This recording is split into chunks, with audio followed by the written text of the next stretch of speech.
It's finally here, and it is thick.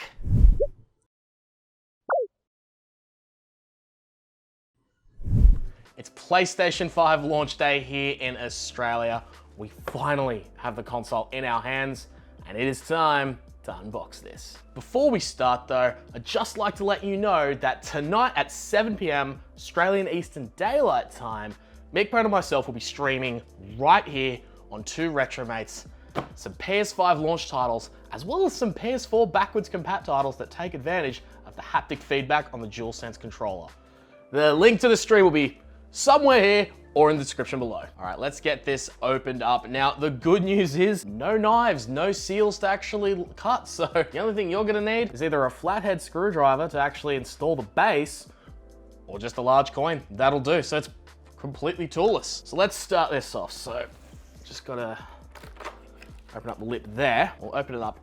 And it's actually got this really nice graphic right on the front that actually shows you the best way to get it out. So nice and handy. So we'll open this up. Got a little insert here. Let's just move this to the side a little bit. Now, as we open this up, where's this open up from? Ah, opens up like that. And inside, we have some paraphernalia. Our power cord right here, figure 8, very common, very easy to find. Got some paperwork, which always ends up being either thrown away or, you know, you stick it in the box, you never end up reading it. And inside as well is our HDMI 2.1 cable. Really recommend you use this. Don't use the one that's already behind your TV. Trust me, you want to take advantage of HDMI 2.1 as much as you can. That is if you have a TV that supports 2.1. As well as our PlayStation base here. And the beauty of this base is that it all hooks in perfectly, whether it hooks in on the side so it sits flat so the console actually balances on it, or you swivel it around, sits it up so it stands upright, and everything you need is all in this little tool compartment here. The screw to actually attach the base to the bottom is there, and I'll show you in a minute. There's a little cover for the bottom of it where your screw actually goes in.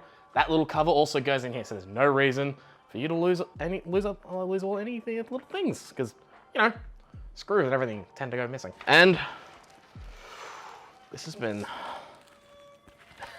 actually pretty hype. New controller. New controller feel, and oh, that actually feels really nice. Nice. The thumbsticks feel fantastic. Buttons are fine now. Because there's no power going to the controller, I can't really tell you how the haptic feedback feels. Like, you'll have to actually tune in tonight so you get our first impression. This actually feels really solid. It actually feels a little bit like an Xbox One controller rather than a PlayStation 4 controller. So I can see they've really thought about the ergonomics with this one. So it's actually quite impressive. Now, this part. Now the graphic recommends putting on its side like this and sliding it out like this and moving the box out of the way. Now, I will recommend, if you are going to pick yours up either today or at a later point, when you're picking it up by the handle, pick it up by the bottom. We've actually heard some reports of handles actually breaking, and the last thing you want to do is drop your precious console. Okay, let's get this off. Go to these sides. Now, it looks like this stuff actually just folds out into like a little cloth that you can just leave it on. And oh my word, that is mighty big and mighty impressive. Let's just get that more in shot there. So on the front, we have our USB-C 3 with 3.1. So nice fast USB-C, as well as USB-A right around here. That's where you're actually gonna be plugging in your controller for your charging. So you're not gonna use the Type-C, you're gonna use this one. So that tells me this Type-C is gonna be used for external SSDs for storing your PlayStation 4 games on, or perhaps other future reasons. As well as on the back, you've got two USB ports right here, USB 3, gigabit Ethernet, HDMI 2.1 port, as well as the figure 8 power port. Now, I won't display this here because I'm a little nervous even handling this thing right now, but the plates are also completely removable. So Are Sony planning on releasing some collector's editions PS5 plates? Who knows? And we might even see a aftermarket when it comes to custom plates. Really looking forward to see what some artists can do with these. And this is absolutely monolithic. I'm genuinely impressed here, and I cannot wait to power this bad boy up. And there we have it, the PS5 unboxed in its monolithic glory.